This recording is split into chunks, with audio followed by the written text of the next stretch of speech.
Hay momentos en la vida donde el universo conspira para llevarte al lugar más oscuro, no para destruirte, sino para que descubras la luz que siempre has llevado dentro. En una fría noche de noviembre de 1963, yo estaba parado en un puente, mirando hacia el abismo, convencido de que mi vida no valía nada. Alcoholismo, depresión, fracasos comerciales, una familia destruida, todo se había desmoronado. Pero esa noche, cuando estaba a segundos de saltar, algo extraordinario sucedió que cambiaría no solo mi destino, sino el de millones de personas alrededor del mundo. ¿Sabes por qué algunas personas encuentran su propósito después de tocar fondo? ¿Por qué el dolor más profundo a menudo se convierte en la semilla de la transformación más poderosa? Hoy quiero compartir contigo la historia de mi despertar, no solo como una confesión personal, sino como una prueba viviente de que dentro de cada alma humana existe una chispa divina capaz de renacer desde las cenizas más profundas. Durante años, había vivido en la superficie de la existencia, persiguiendo sueños vacíos, medicando mi alma con alcohol, huyendo de la responsabilidad de ser quien realmente estaba destinado a ser. Pero esa noche, cuando finalmente me rendí ante mi impotencia total, descubrí algo que cambiaría mi comprensión sobre el sufrimiento humano. A veces necesitamos tocar el fondo absoluto para poder empujar hacia arriba con toda nuestra fuerza. La historia que estás a punto de escuchar no es solo mía, es la historia de cada alma que ha perdido su camino y ha encontrado, en su momento más oscuro, la llave dorada hacia su verdadero propósito. Porque cuando creemos que hemos perdido todo, es precisamente cuando estamos listos para encontrar todo lo que realmente importa. Capítulo 1. La Jornada Universal de la Transformación Humana. Existe un patrón sagrado en el despertar del alma humana que he observado una y otra vez, tanto en mi propia experiencia como en las miles de cartas que he recibido a lo largo de los años. Este patrón no discrimina entre ricos y pobres, educados e ignorantes, jóvenes y ancianos. Es universal porque está inscrito en la naturaleza misma del espíritu humano. Primero viene la pérdida, luego el vacío, después el despertar, y finalmente, la transformación. Recuerdo vívidamente mis años de deriva. Era un vendedor mediocre que soñaba con grandezas que nunca se materializaban. Cada rechazo me empujaba más hacia la botella, cada fracaso me hundía más en la autocompasión. Había perdido trabajo tras trabajo, había decepcionado a mi familia, y lo más devastador de todo, había perdido la fe en mí mismo. Pero ahora entiendo que cada una de esas caídas era necesaria, cada desilusión era una lección disfrazada, cada momento de dolor era una invitación a despertar. La primera etapa de toda transformación auténtica es el desespero. No el desespero superficial de quien pierde una oportunidad, sino el desespero existencial de quien se da cuenta de que ha estado viviendo una mentira. Es ese momento cuando te miras al espejo y no reconoces a la persona que ves, cuando te das cuenta de que has traicionado todos tus valores, todos tus sueños, todas las esperanzas que una vez tuviste para tu vida. Yo llegué a ese punto una noche de invierno. Había perdido otro trabajo, mi esposa estaba al borde de dejarme, mis hijos me miraban con una mezcla de miedo y decepción.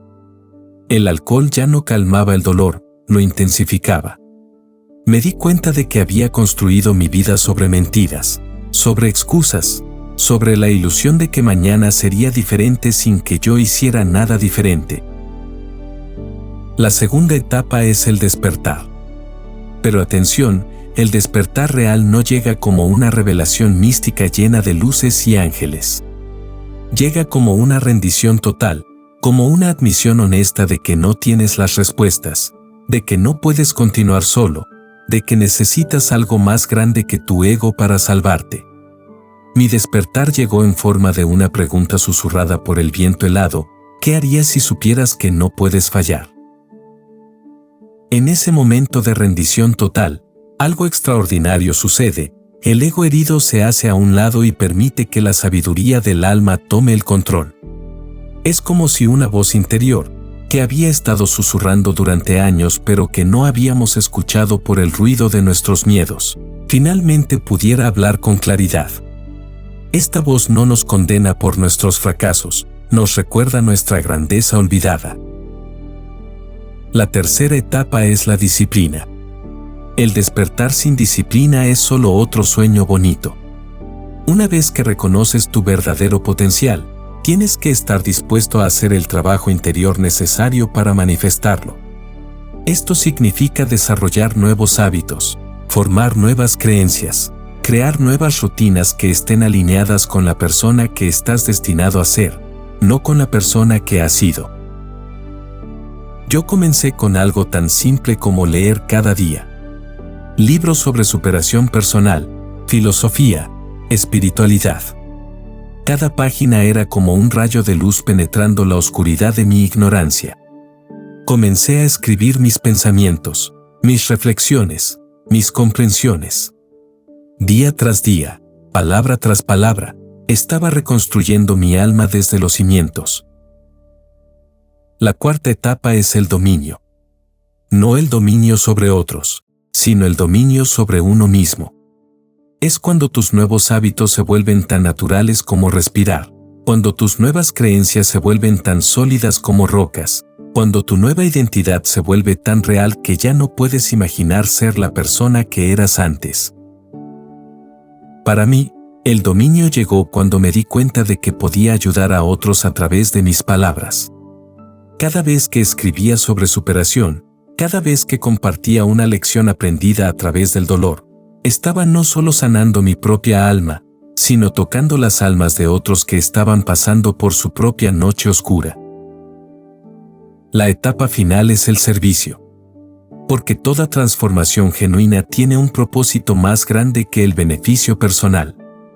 Cuando descubres tu verdadero potencial, cuando sanas tus heridas más profundas, cuando desarrollas sabiduría a través del sufrimiento transformado, surge naturalmente el deseo de usar esa sabiduría para iluminar el camino de otros.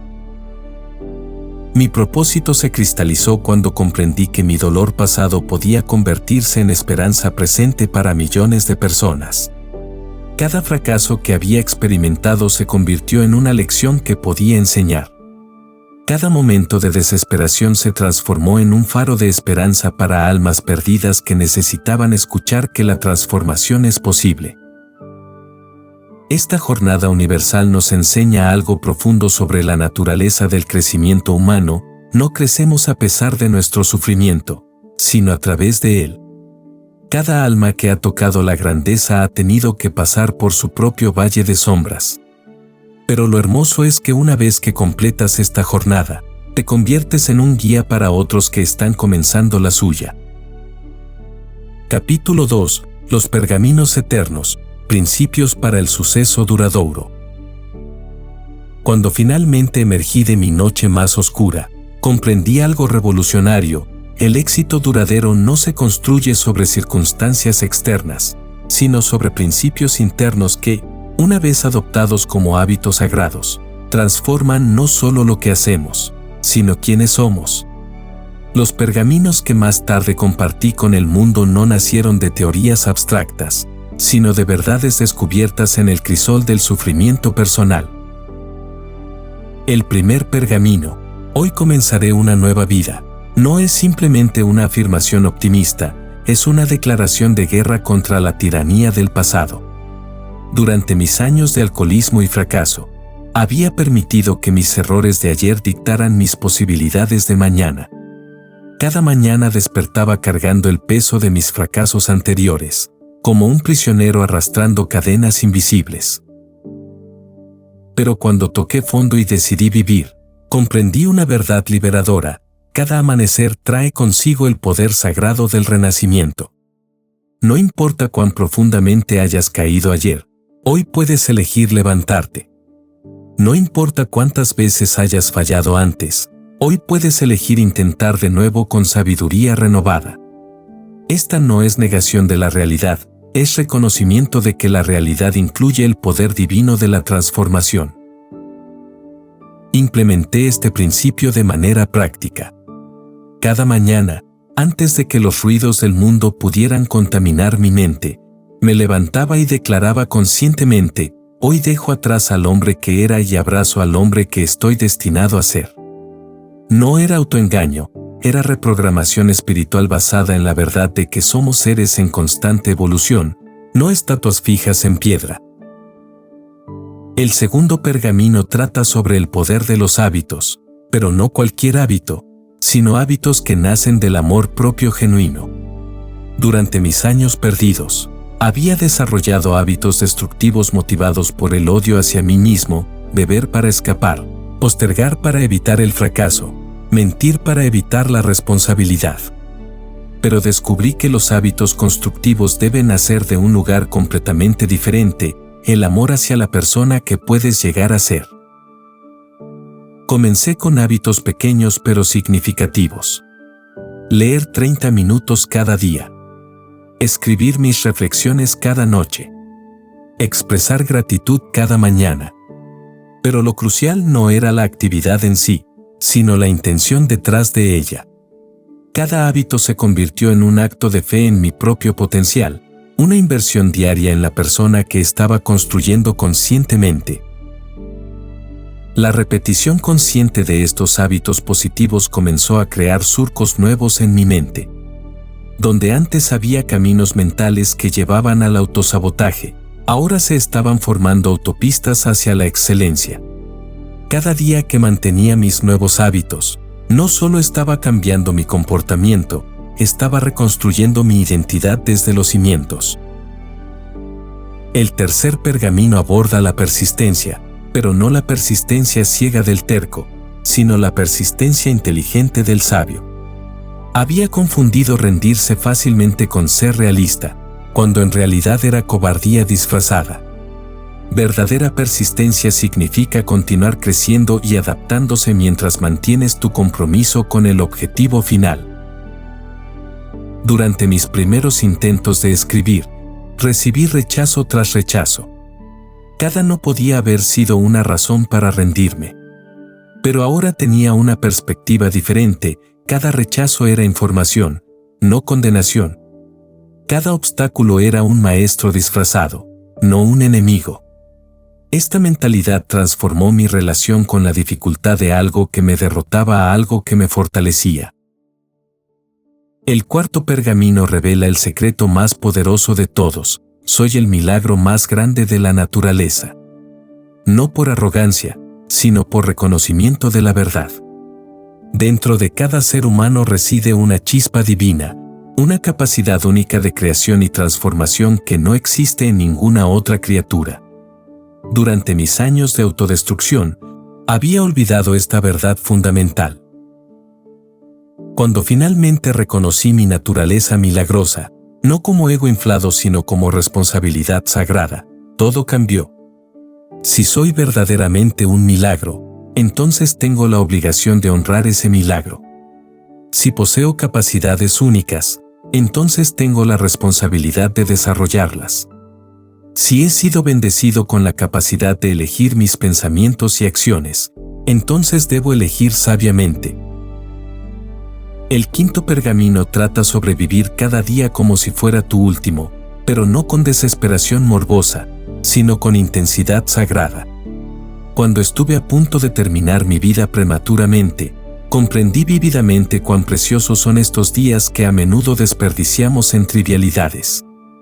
Cada día es un regalo que no merecemos pero que recibimos gratuitamente. Esta conciencia transformó mi relación con el tiempo.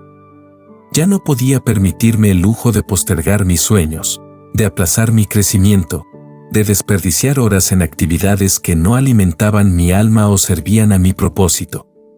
Cada momento se volvió una oportunidad sagrada de expresar mi potencial más elevado. El sexto pergamino enseña que las emociones son esclavas, no amas. Durante mis años de alcoholismo, era esclavo de mis emociones. La ira me controlaba, la tristeza me paralizaba, el miedo me limitaba. Pero descubrí que las emociones, por poderosas que sean, Son solo visitantes temporales en la casa de mi conciencia. Puedo sentirlas sin ser dominado por ellas. Puedo reconocerlas sin obedecerlas ciegamente. Desarrollé la práctica de observar mis emociones como un científico observa un experimento, con curiosidad en lugar de juicio, con distancia en lugar de identificación. Cuando la ira llegaba, en lugar de actuar impulsivamente, preguntaba, ¿qué está tratando de enseñarme esta emoción? Esta simple práctica transformó las emociones de tiranos en maestros. Los pergaminos restantes continúan construyendo sobre estos fundamentos, pero todos comparten un tema central. El éxito duradero requiere una transformación interior que debe ocurrir antes de que cualquier transformación exterior sea posible o sostenible. No son técnicas, son principios espirituales disfrazados de sabiduría práctica. Lo que hace estos pergaminos verdaderamente poderosos no es su originalidad intelectual, sino su capacidad de conectar con la verdad más profunda del alma humana, que dentro de cada persona reside la capacidad de trascender cualquier circunstancia, de transformar cualquier debilidad en fortaleza, de convertir cualquier fracaso en fundamento para el éxito futuro. Capítulo 3. La arte de vender, servir con amor y autenticidad. Mi comprensión real sobre el arte de vender no llegó cuando finalmente tuve éxito en las ventas, sino cuando comprendí por qué había fracasado tantas veces antes. Durante años, había confundido vender con manipular, persuadir con presionar, influenciar con engañar. Pensaba que ser un gran vendedor significaba ser un gran actor, capaz de convencer a la gente de comprar cosas que no necesitaban con dinero que no tenían. Qué equivocado estaba. La revelación llegó una tarde, después de haber perdido otra venta importante. Estaba sentado en mi auto, sintiéndome como un fracaso total, cuando una pregunta penetró mi conciencia como un rayo de luz. ¿Qué pasaría si, en lugar de tratar de obtener algo de cada cliente, intentaras dar algo valioso a cada persona que conoces? Esta pregunta simple transformó completamente mi comprensión sobre qué significa realmente vender. Me di cuenta de que había estado abordando las ventas desde una mentalidad de escasez y necesidad desesperada. Cada prospecto era visto como una fuente potencial de alivio para mis problemas financieros. Cada presentación era un intento desesperado de extraer dinero de alguien.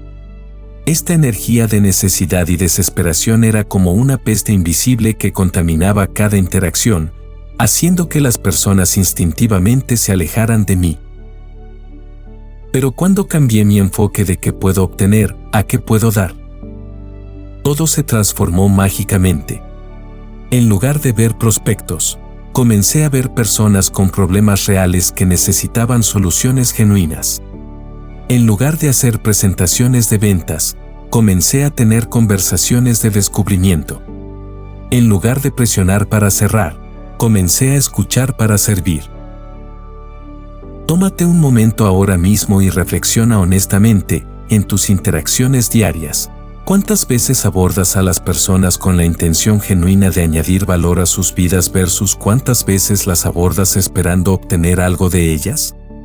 Esta distinción sutil pero profunda marca la diferencia entre influencia auténtica y manipulación disfrazada. Descubrí que la venta verdadera comienza mucho antes de presentar cualquier producto o servicio.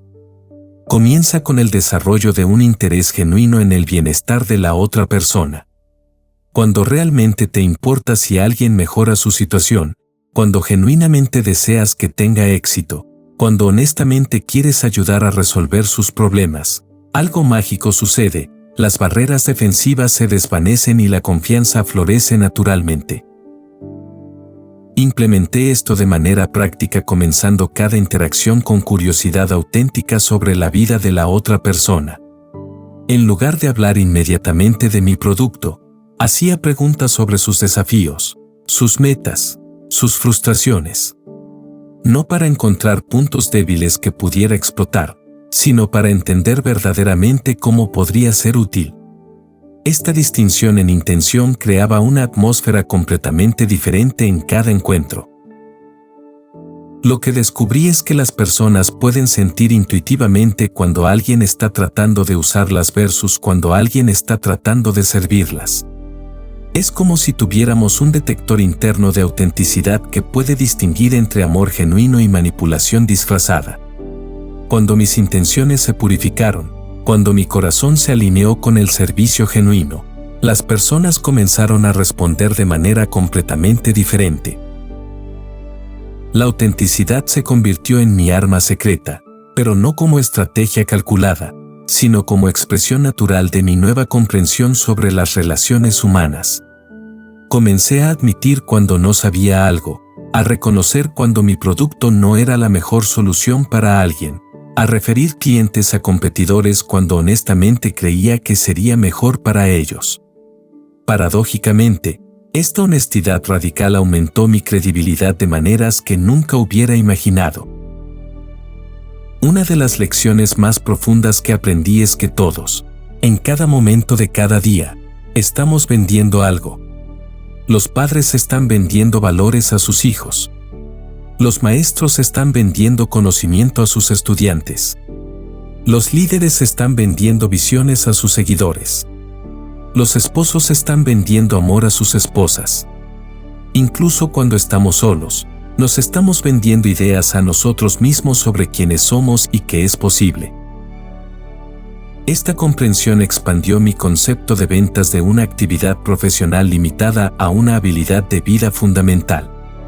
Si todos estamos vendiendo constantemente, entonces la pregunta no es si vender o no, sino cómo vender de una manera que honre la dignidad humana y contribuya al bienestar genuino de todos los involucrados. Desarrollé lo que llamé internamente los principios del vendedor-servidor. Primero, escucha más de lo que hablas. La mayoría de las personas están tan hambrientas de ser verdaderamente escuchadas que el simple acto de prestar atención genuina ya añade valor inmediato a sus vidas. Segundo, busca entender antes de buscar ser entendido. Cuando realmente comprendes las necesidades, deseos y temores de alguien, puedes responder de manera que resuene con su realidad interior. Tercero, ofrece valor antes de pedir intercambio. Esto podría ser información útil, una perspectiva fresca, una conexión valiosa, o simplemente el regalo de tu presencia completamente enfocada. Cuando das primero, sin expectativas manipuladoras, creas una dinámica de reciprocidad natural que es mucho más poderosa que cualquier técnica de persuasión. Cuarto, sé completamente honesto sobre las limitaciones así como sobre los beneficios. La integridad a largo plazo vale más que cualquier venta a corto plazo. Cuando las personas confían en tu palabra, cuando saben que no les mentirás para obtener una ventaja, se convierten en socios en lugar de adversarios en el proceso de venta. Quinto, recuerda que el rechazo no es personal sino informativo. Cuando alguien dice no a tu propuesta, no está rechazando tu valor como persona sino indicando que no ve la alineación entre su situación actual y lo que estás ofreciendo. Esta perspectiva transforma el rechazo de una herida emocional a una oportunidad educativa. Lo que más me sorprendió es cómo este enfoque transformó no solo mis resultados de ventas, sino mi satisfacción personal con el proceso. Cuando sabes que estás genuinamente ayudando a las personas, cuando puedes dormir tranquilo sabiendo que cada transacción mejoró la vida de alguien, el trabajo se convierte en una forma de servicio espiritual. Capítulo 4. Superación de fracasos y recovecos corajosos. El fracaso fue mi maestro más severo pero también mi educador más valioso. Durante los años más oscuros de mi vida, cuando parecía que todo lo que tocaba se convertía en cenizas, no podía imaginar que esos fracasos aparentemente devastadores estaban forjando en mí la sabiduría y la compasión que más tarde me permitirían tocar millones de vidas. El fracaso no es el opuesto del éxito, es su fundamento más sólido, siempre y cuando aprendamos a transformar el dolor de la derrota en la sabiduría de la experiencia. Recuerdo vívidamente el momento cuando perdí mi trabajo en una de las compañías de seguros más prestigiosas de la región. No era la primera vez que me despedían, Pero esta vez fue diferente porque finalmente me enfrenté con la verdad brutal. No era víctima de circunstancias externas sino autor de mi propia destrucción. Mi alcoholismo había saboteado otra oportunidad. Mi falta de disciplina había decepcionado a otro empleador. Mi autocompasión había creado otra crisis en mi vida. Esa noche, mientras mi esposa lloraba en silencio y mis hijos me miraban con ojos llenos de confusión y tristeza, tuve que enfrentar una pregunta que había estado evitando durante años. ¿Cuándo dejaría de ser víctima de mi propia vida y comenzaría a ser su arquitecto consciente? Esta pregunta dolía porque exigía responsabilidad total, sin excusas, sin culpar a otros, sin refugiarme en la autocompasión que había sido mi droga emocional favorita. Pero en esa rendición total ante mi responsabilidad, algo milagroso comenzó a suceder. Por primera vez en años, dejé de desperdiciar energía culpando a otros y comencé a enfocar toda mi atención en lo único que realmente podía controlar, mis propias decisiones, momento a momento, día tras día. Esta fue mi primera lección sobre el fracaso. No es lo que te sucede lo que determina tu destino, sino cómo eliges responder a lo que te sucede. Comencé a ver cada fracaso pasado no como evidencia de mi incapacidad, sino como educación pagada a un precio muy alto. Cada trabajo perdido me había enseñado algo sobre disciplina. Cada relación dañada me había mostrado algo sobre carácter. Cada oportunidad desperdiciada me había revelado algo sobre la importancia de la preparación. El problema no era que había fracasado, el problema era que había fracasado sin aprender. Desarrollé lo que llamé el protocolo de transformación del fracaso. Primero, sentir completamente el dolor sin medicarlo, sin evitarlo, sin minimizarlo. El dolor del fracaso contiene información vital sobre lo que necesita cambiar en nuestra vida. Cuando tratamos de escapar del dolor prematuramente, perdemos las lecciones que contiene. Segundo, asumir responsabilidad total sin excepciones. Incluso cuando las circunstancias externas contribuyeron al fracaso, enfocarme únicamente en mi parte de responsabilidad porque es la única parte que puedo controlar y cambiar. Tercero, extraer las lecciones específicas. No generalidades vagas como necesito esforzarme más, sino lecciones específicas y accionables como necesito desarrollar el hábito de preparar mis presentaciones la noche anterior o necesito crear sistemas de seguimiento para no perder oportunidades por descuido. Cuarto, crear un plan de implementación inmediata. Las lecciones sin acción son solo entretenimiento intelectual. La sabiduría real se manifiesta en cambios de comportamiento concretos y medibles. Quinto, buscar evidencia de progreso, no perfección. El fracaso me había enseñado a ser muy duro conmigo mismo, esperando transformación instantánea y condenándome por cualquier imperfección. Pero el crecimiento real es gradual, incremental, a veces imperceptible día a día pero revolucionario mes a mes. Aprendí a celebrar pequeñas victorias y a ver cada día de progreso como evidencia de que la transformación era posible. Una de las comprensiones más liberadoras fue reconocer la diferencia entre fracaso temporal y identidad permanente. Durante años, había permitido que fracasos específicos definieran mi concepto total sobre quién era. Soy un fracasado se había convertido en mi identidad central, una profecía autocumplida que garantizaba más fracasos. Pero cuando separé mis acciones de mi identidad, cuando comprendí que puedo fallar en algo sin ser un fracaso como persona, se abrió un espacio para la reinvención. Cada nuevo comienzo requería una muerte simbólica del yo anterior. No podía simplemente añadir nuevos hábitos encima de viejas creencias, tenía que permitir que la persona que había sido muriera para que la persona que estaba destinado a ser pudiera nacer. Esta muerte del ego es dolorosa pero necesaria.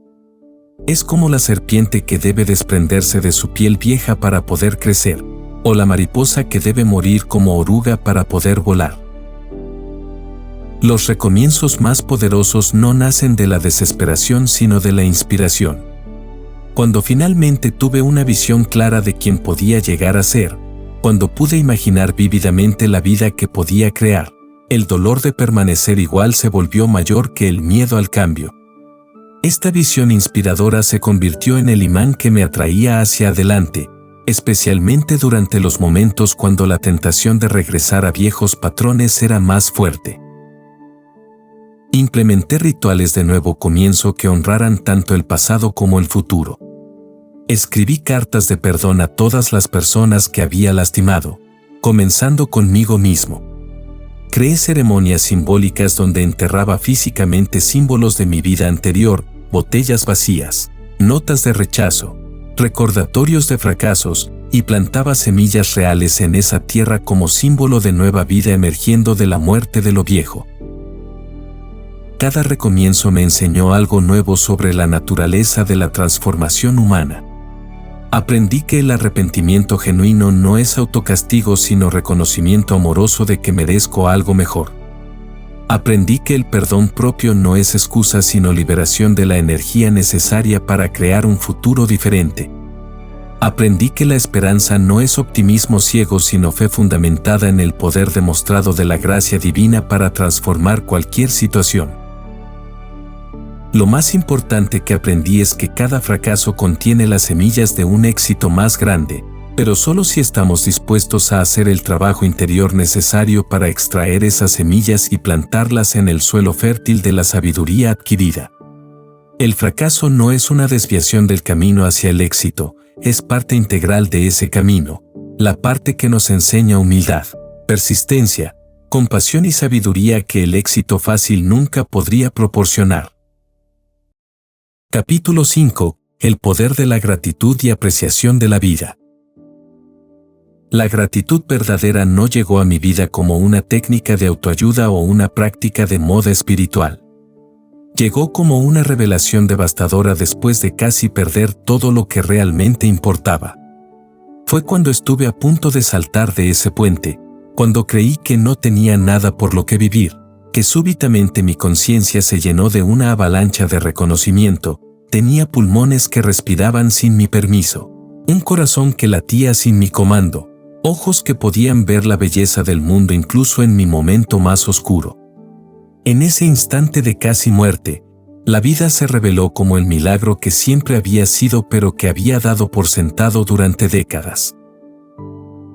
Durante mis años de alcoholismo y autocompasión, había desarrollado una maestría trágica en el arte de ver todo lo que faltaba en mi vida mientras permanecía completamente ciego a todo lo que estaba presente. Me quejaba de no tener suficiente dinero mientras ignoraba que tenía techo sobre mi cabeza. Me lamentaba de mi trabajo insatisfactorio mientras olvidaba que tenía la capacidad de trabajar en absoluto. Me enfocaba obsesivamente en el amor que no recibía mientras despreciaba el amor que me rodeaba constantemente. Esta ceguera selectiva no era solo una mala costumbre, era una forma de violencia espiritual contra la generosidad incesante de la existencia. Cada día despertaba recibiendo el regalo gratuito de la conciencia, del aliento, de las posibilidades infinitas, pero en lugar de recibir estos regalos con asombro y gratitud, los recibía con indiferencia y exigía más. Era como un niño malcriado en Navidad, rodeado de regalos preciosos pero enfocado únicamente en lo que no había recibido. La transformación comenzó con una práctica tan simple que casi la descarté por ser demasiado fácil. Cada mañana, antes de permitir que mi mente comenzara su rutina habitual de queja y preocupación, me obligaba a identificar 3 cosas específicas por las que estaba genuinamente agradecido. No generalidades vagas como estoy agradecido por mi familia, sino detalles específicos y tangibles como estoy agradecido por la risa de mi hijo cuando cuenta un chiste malo o estoy agradecido por el aroma del café llenando la cocina esta mañana. Al principio, esta práctica se sentía forzada, casi hipócrita.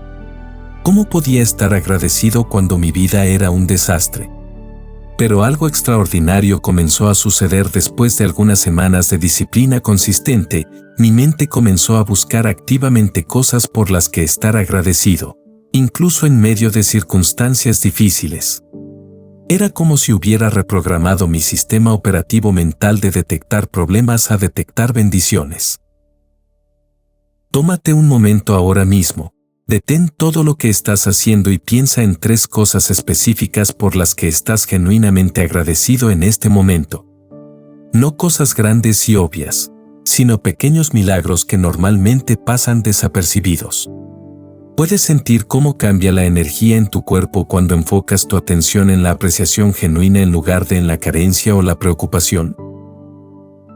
Descubrí que la gratitud opera según una ley espiritual fundamental. Aquello en lo que te enfocas se expande en tu experiencia. Cuando mi atención estaba constantemente fija en problemas, fracasos y carencias, esos elementos dominaban mi realidad percibida. Pero cuando comencé a enfocar sistemáticamente mi atención en bendiciones, oportunidades y abundancia ya presente, esos elementos comenzaron a multiplicarse en mi experiencia. Esto no es pensamiento mágico ni negación de la realidad, es reconocimiento de cómo funciona realmente la conciencia humana. Nuestra mente es como un reflector que ilumina selectivamente aspectos de la realidad mientras deja otros en la sombra. La gratitud dirigía mi reflector mental hacia los aspectos de la vida que nutrían mi alma en lugar de drenar mi energía.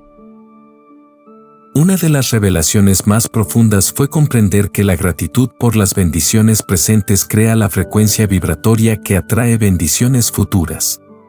No porque el universo recompense la gratitud como un padre premia la buena conducta, sino porque la gratitud genuina abre el corazón y la mente a posibilidades que el miedo y la queja mantienen cerradas. Cuando operaba desde la carencia y la queja, mi energía repelía oportunidades y relaciones positivas. Las personas pueden sentir intuitivamente cuando alguien está enfocado en problemas versus cuando está enfocado en posibilidades. La gratitud auténtica irradiaba una energía magnética que atraía circunstancias, personas y oportunidades alineadas con esa frecuencia elevada. Expandí mi práctica de gratitud para incluir apreciación por las lecciones disfrazadas como problemas. Comencé a agradecer incluso las experiencias difíciles, no con masoquismo espiritual, sino con reconocimiento de que cada desafío contenía educación valiosa que no podía obtenerse de ninguna otra manera. Esta perspectiva transformó mi relación con la adversidad de resistencia a colaboración. La gratitud por los fracasos pasados fue particularmente liberadora. En lugar de cargar esos fracasos como vergüenza o arrepentimiento, comencé a apreciarlos como inversiones dolorosas pero necesarias en mi educación espiritual. Cada error se convirtió en un maestro que había pagado para enseñarme lecciones específicas sobre carácter, sabiduría o compasión. Desarrollé rituales de gratitud que profundizaban la práctica más allá del nivel mental. Escribía cartas de agradecimiento a personas que habían impactado mi vida positivamente, incluso cuando no estaban presentes para recibirlas. Creé un diario de gratitud donde registraba no solo bendiciones recibidas sino también oportunidades para dar, porque descubrí que agradecer mis capacidades de contribuir multiplicaba mi motivación para servir. Una práctica particularmente poderosa era agradecer mi cuerpo por su servicio fiel. Durante años de abuso alcohólico, había tratado mi cuerpo como enemigo, culpándolo por mis limitaciones, ignorando sus necesidades, despreciando su apariencia. Pero cuando comencé a apreciar conscientemente cada función corporal, digestión, circulación, inmunidad, reparación, desarrollé una relación completamente nueva con mi vehículo físico. La gratitud se extendió a mis emociones, incluso las incómodas. En lugar de resistir la tristeza, el miedo o la ira, comencé a apreciar estas emociones como señales de alarma que indicaban áreas de mi vida que necesitaban atención. Esta gratitud por la sabiduría emocional transformó mi experiencia interior de caos a colaboración inteligente entre diferentes aspectos de mi ser. Lo que más me sorprendió fue cómo la gratitude authentic began impacting my relationships. When I genuinely appreciated people for who they were rather than criticizing them for who they weren't, they began showing up differently in my life. It was as if appreciation called forth the best in others, while criticism and judgment called forth defensiveness and withdrawal. La práctica de gratitud también reveló la conexión intrínseca entre apreciación y creatividad. Cuando mi mente estaba llena de agradecimiento, se abría naturalmente a nuevas posibilidades, soluciones innovadoras y perspectivas frescas. La gratitud parecía dissolver the mental rigidity que mantenía stuck en old patterns de pensamiento y comportamiento. Finalmente, la gratitud se convirtió en mi medicina espiritual más poderosa contra la depresión, la ansiedad y la desesperanza. Cuando sentía que la oscuridad comenzaba a descender sobre mi mente, la práctica inmediata de agradecer específicamente me reconectaba con la luz inherente en mi experiencia presente. No negaba la realidad del dolor, pero creaba espacio para que la alegría coexistiera con la dificultad. Capítulo 6. Desarrollo del potencial divino interior. Dentro de cada alma humana reside una chispa de lo divino, una semilla de grandeza que contiene posibilidades ilimitadas para la creación, la transformación y el servicio. Durante mis años de alcoholismo y desesperación, había olvidado completamente esta verdad fundamental. Me había identificado tanto con mis limitaciones, mis fracasos y mis debilidades que había perdido toda conexión con la magnificencia inherente de mi verdadera naturaleza. Pero cuando finalmente toqué fondo y me rendí ante mi impotencia total, paradójicamente descubrí el poder más grande de todos, la capacidad de reconectar con la fuente divina de toda sabiduría, fuerza y amor. Esta reconexión no llegó como una experiencia mística dramática llena de luces celestiales y coros de ángeles.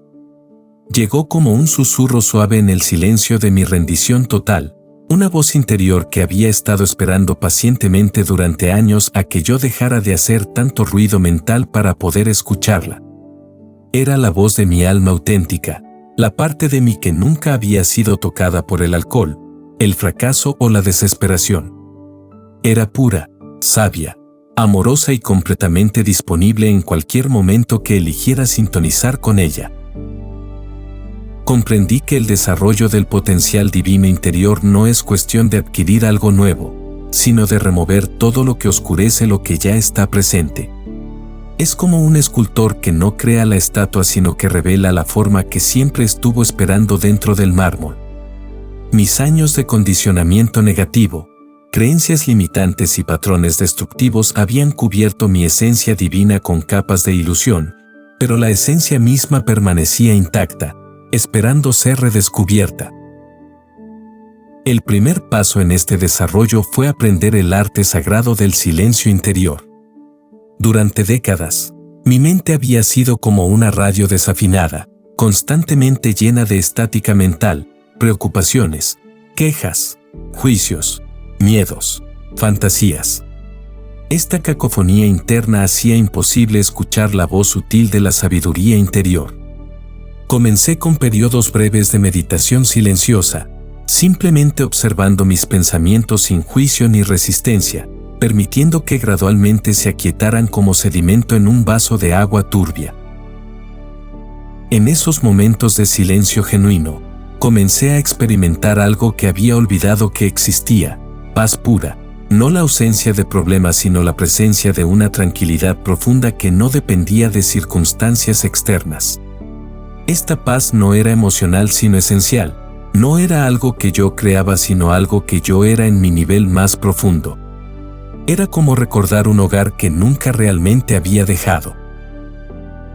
La oración se convirtió en mi segunda disciplina espiritual fundamental, pero no la oración de súplica desesperada que había practicado durante mis años de crisis. Esta era oración de comunión, conversación íntima con la fuente de toda sabiduría. En lugar de simplemente pedir ayuda, aprendí a escuchar para recibir guidance, a abrir mi corazón para recibir amor, a alinear mi voluntad con la voluntad divina que siempre buscaba mi bien más elevado.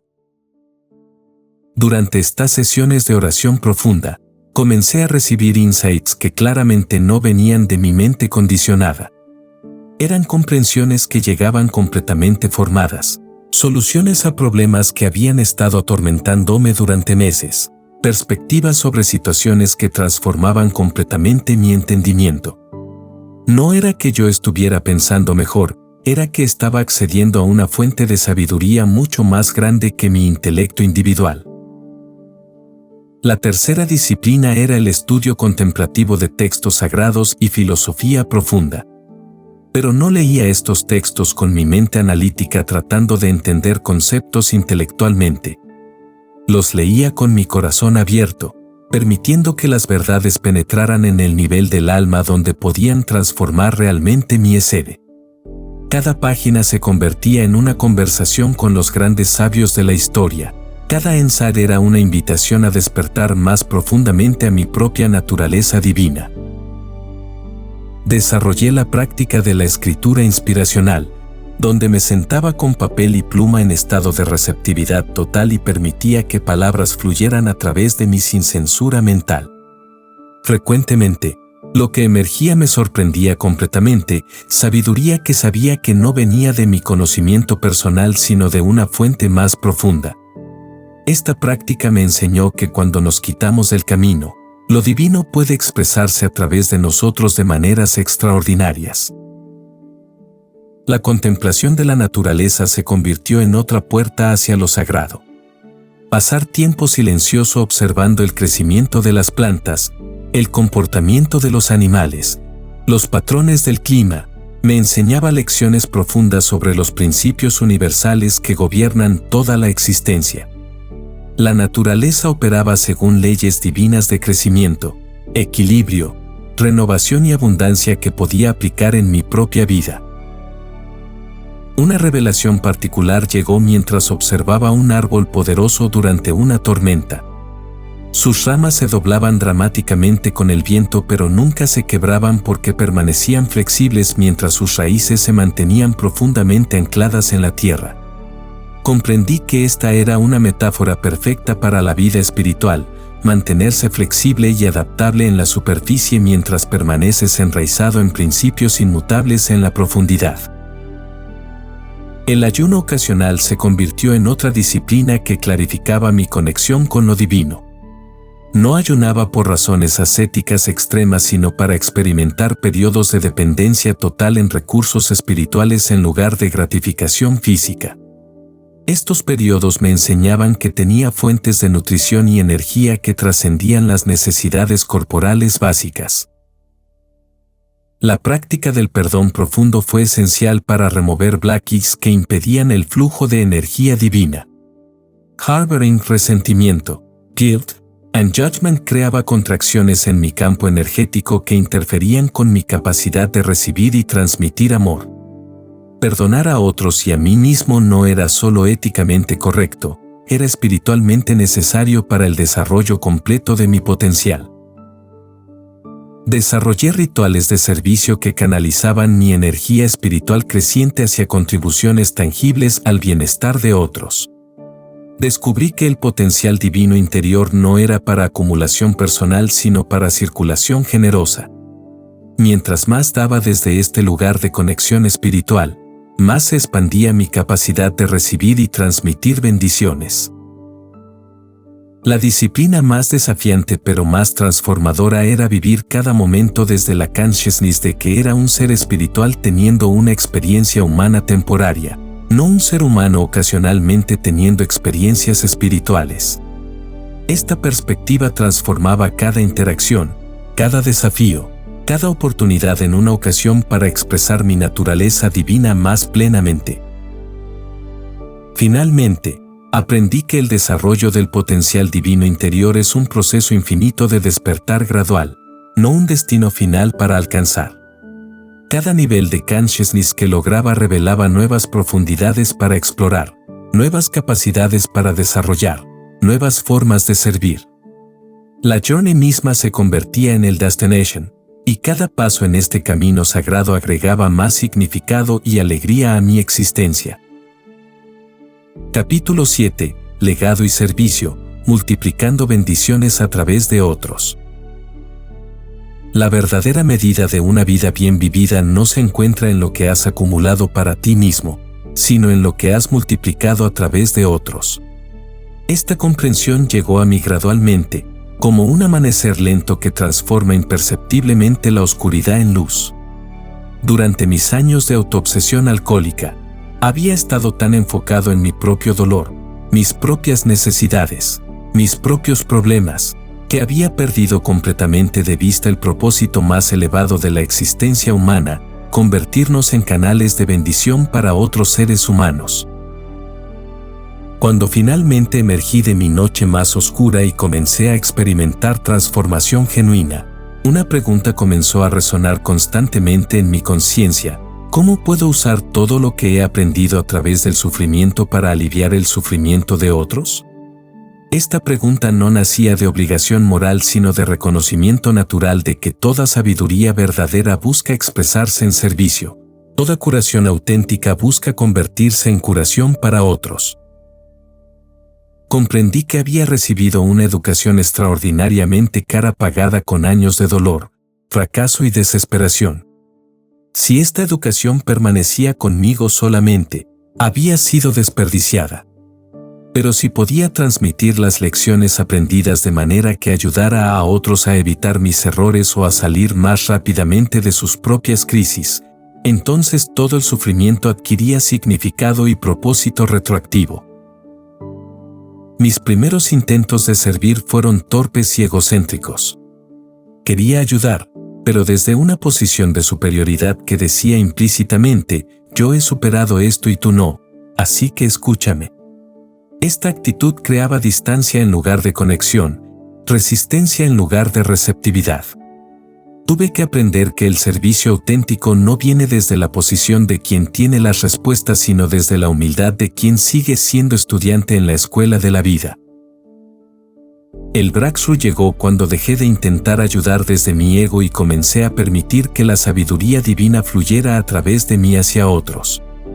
En lugar de dar consejos desde mi experiencia personal, aprendí a escuchar profundamente a cada persona hasta que pudiera sentir sus necesidades reales, no las superficiales que expresaban, sino las del alma que susurraban debajo de las palabras. Entonces podía responder desde un lugar de intuición espiritual en lugar de conocimiento intelectual. Descubrí que las personas no necesitaban que les dijera qué hacer, necesitaban que les recordara quiénes realmente eran debajo de todas sus historias de limitación y fracaso. Mi papel no era ser su gurú, sino ser un espejo que reflejara de vuelta hacia ellos su propia magnificencia olvidada. Cuando las personas se veían reflejadas en mis ojos sin juicio sino con amor total, algo se activaba en ellos que iniciaba su propio proceso de despertar. Desarrollé lo que llamé el ministerio de la presencia sanadora. Esto significaba mostrarme completamente presente con cada persona que se cruzaba en mi camino, dándoles el regalo raro de atención completa y genuina. En nuestra cultura de distracción constante, simplemente estar completamente presente con alguien se había convertido en un acto revolucionario de amor. Las personas se sentían vistas, escuchadas, valoradas de maneras que habían olvidado que eran posibles. Mi escritura se convirtió en otra forma de servicio multiplicado. Cada libro, cada artículo, cada historia que escribía tenía el potencial de tocar vidas que nunca conocería personalmente. Era como lanzar battles con mensajes de esperanza en un océano infinito, confiando en que llegarían exactamente a las playas donde eran necesarios. Recibía cartas de personas alrededor del mundo diciéndome que mis palabras habían llegado en momentos de crisis cuando más necesitaban escuchar que la transformación era posible. Pero el servicio más profundo era el ejemplo silencioso de una vida transformada. Las personas observaban cómo había cambiado, cómo había pasado de ser un alcohólico desesperado a alguien que irradiaba paz, propósito y alegría auténtica. No tenía que predicar sobre transformación, mi vida misma se había convertido en el sermón más poderoso. Este testimonio viviente inspiraba a otros a creer que ellos también podían cambiar completamente sus circunstancias. Comprendí que tenía la responsabilidad de ser steward fiel de los talentos y capacidades que había desarrollado a través de tanto sufrimiento. Estos gifts no me pertenecían para acumulación personal sino para hacer que Lashen abundante. Era como un farmer que recibe una cosecha rica. Su alegría no viene de guardar todo en graneros sino de distribuir abundancia that feeds many families. El legado que más me importaba crear no era fama personal sino lives transformed. Quería ser recordado no como Akmandino el autor exitoso sino como someone who helped despertar el potencial divino en countless otros souls. Success verdadero para mí se medía en cuántas personas habían encontrado hope in their darkest moments porque habían encontrado my words or example.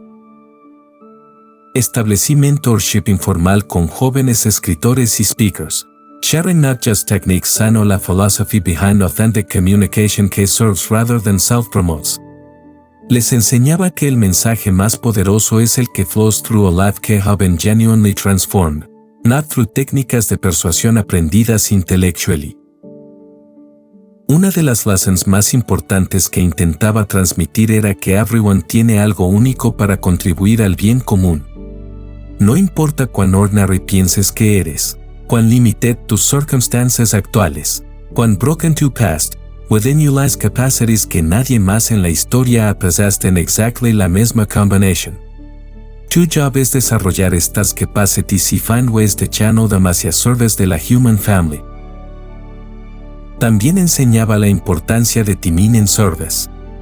Hay seasons para receiving y seasons para giving, moments para learning y moments para teaching.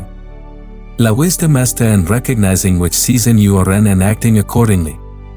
Premature teaching before sufficient learning creates shallow impact. But excessive learning without application to service leads to spiritual stagnation. En mis últimos años, me enfoqué increasingly en preparar la next generation para superar lo que yo había accomplished. True leadership se mide no en qué tan indispensable te vuelves sino en qué tan bien preparas a otros para continúe la mission after you are gone. Quería crear multipliers, no dependents. My greatest joy became witnessing students become teachers, readers become writers, broken souls become healers de otras broken souls. This multiplication effect es lo que da eternal significance a una vida temporal. Through serving others quien dan serve others, tu influence se multiplica exponentially a través de generations que nunca conocerás personally. La lesson más profound del servicio es que en el acto de dar auténticamente, recibimos mucho más de lo que damos. This is not calculation sino natural law del universo. When you become a channel para divine blessings hacia otros, inevitably algunas de esas blessings linger en el channel. Service se convierte en la forma más práctica de spiritual development porque te fuerza a transcend ego limitations y operar desde higher capacities del soul. Conclusión. Mientras reflexiono sobre esta jornada extraordinaria desde las profundidades de la desesperación hasta las alturas del propósito cumplido, una verdad resplandece con claridad cristalina. Dentro de cada alma humana reside una semilla de grandeza que ninguna circunstancia externa puede destruir. Tu pasado, sin importar cuán doloroso, tus fracasos, sin importar. Capítulo 6. Desarrollo del potencial divino interior. Dentro de cada alma humana reside una chispa de lo divino, una semilla de grandeza que contiene posibilidades ilimitadas para la creación, la transformación y el servicio. Durante mis años de alcoholismo y desesperación, había olvidado completamente esta verdad fundamental. Me había identificado tanto con mis limitaciones, mis fracasos y mis debilidades que había perdido toda conexión con la magnificencia inherente de mi verdadera naturaleza. Pero cuando finalmente toqué fondo y me rendí ante mi impotencia total, paradójicamente descubrí el poder más grande de todos, la capacidad de reconectar con la fuente divina de toda sabiduría, fuerza y amor. Esta reconexión no llegó como una experiencia mística dramática llena de luces celestiales y coros de ángeles. Llegó como un susurro suave en el silencio de mi rendición total, una voz interior que había estado esperando pacientemente durante años a que yo dejara de hacer tanto ruido mental para poder escucharla. Era la voz de mi alma auténtica, la parte de mí que nunca había sido tocada por el alcohol, el fracaso o la desesperación. Era pura, sabia, amorosa y completamente disponible en cualquier momento que eligiera sintonizar con ella. Comprendí que el desarrollo del potencial divino interior no es cuestión de adquirir algo nuevo, sino de remover todo lo que oscurece lo que ya está presente. Es como un escultor que no crea la estatua sino que revela la forma que siempre estuvo esperando dentro del mármol. Mis años de condicionamiento negativo, creencias limitantes y patrones destructivos habían cubierto mi esencia divina con capas de ilusión, pero la esencia misma permanecía intacta, esperando ser redescubierta. El primer paso en este desarrollo fue aprender el arte sagrado del silencio interior. Durante décadas, mi mente había sido como una radio desafinada, constantemente llena de estática mental, preocupaciones, quejas, juicios, miedos, fantasías. Esta cacofonía interna hacía imposible escuchar la voz sutil de la sabiduría interior. Comencé con periodos breves de meditación silenciosa, simplemente observando mis pensamientos sin juicio ni resistencia, permitiendo que gradualmente se aquietaran como sedimento en un vaso de agua turbia. En esos momentos de silencio genuino, comencé a experimentar algo que había olvidado que existía: paz pura, no la ausencia de problemas sino la presencia de una tranquilidad profunda que no dependía de circunstancias externas. Esta paz no era emocional sino esencial, no era algo que yo creaba sino algo que